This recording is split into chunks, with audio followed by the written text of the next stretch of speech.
Alors, je voudrais vous parler, moi, vous savez, j'adresse beaucoup au visuel.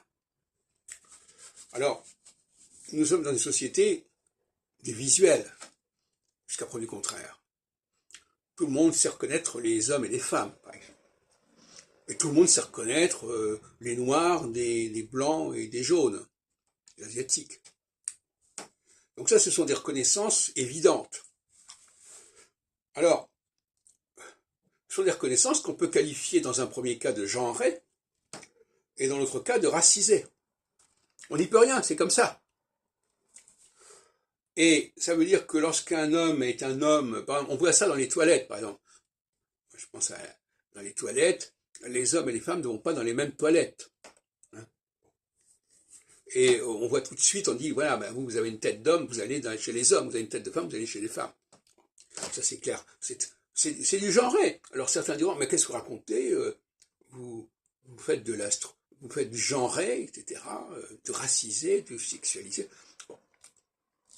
Alors autrefois aux États-Unis, la couleur de la peau était un système de ségrégation, même dans les transports en commun, etc. etc.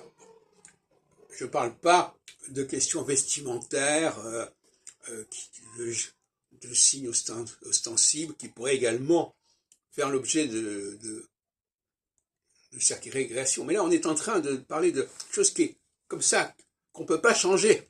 On peut pas changer. Donc, nous vivons dans des sociétés qui fonctionnent sur la base du genré et du racisé. Et ça veut dire quoi?